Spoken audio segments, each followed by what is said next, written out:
One point of clarification and then one sentence, okay? When I took exception to the use of the term objectivity, don't get me wrong, I didn't intend for journalists to be advocates unless they were self-proclaimed advocates. My view of it is that we should attempt to strive for fairness and balance as opposed to objectivity. I'm not real sure what that means, actually. So fairness and balance, I think, might cover all those bases. And then secondly, I think we have to work together on this thing, the public and us. Because I think that since the end of the Cold War, journalism, particularly in America, hasn't quite understood what its role is. And so, I mean, of course there are great exceptions, but the predominant motivation of journalism continues to be, if it bleeds, it leads. And if it's a huge story that involves the things I read about how to write about Africa, same is true with the United States. You turn on the television and it's bleeding. It's a big story. If it's so many people died in the fire in California, we're going to get those people who set that fire. We're going to find that guy whose wife has disappeared. I mean, this dominates the news. And so I think I'd like to go back to what I said at the very beginning. We need to think about redefining the news and deciding if it's NEWS or NOOZE. I don't know. I just think it's not what it used to be, and we need to think about what it ought to be.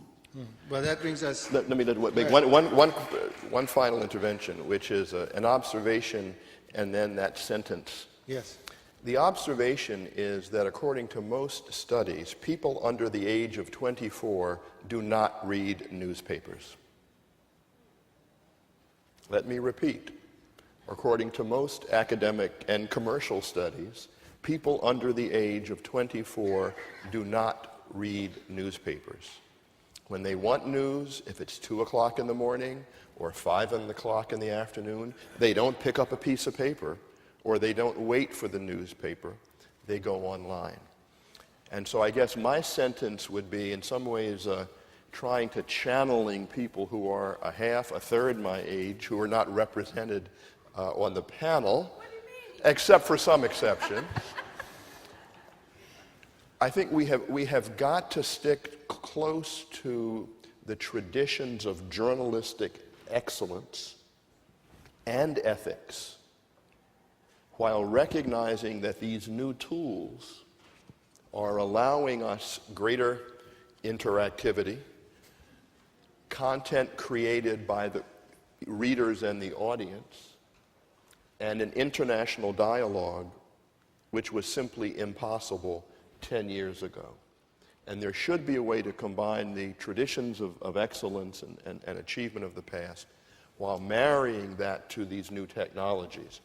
And again, I would agree with my colleague Charlene that this requires a conversation.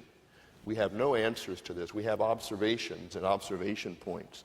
But the interesting point moving forward will be to see the degree to which Orwell was right on these issues or the degree to which he was wrong on these issues. And with that, I'd like to tremendously thank the panel who have come before us today and, of course, the Institute. Thank you very much. Ladies and gentlemen, thank you. Just one final announcement. Many people have asked, where can you see this conference? Will it be webcast? Will it be telecast? Will it be covered? There's a voluminous record of this day. You can find it at thereyougoagain.org. Thank you very much for coming, and see you next time.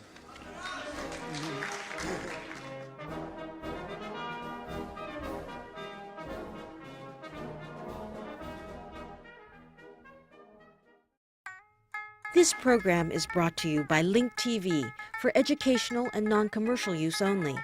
Link TV is the only U.S. network dedicated to global and national news, uncompromising documentaries, and diverse cultural programs. Programs that connect you to the world.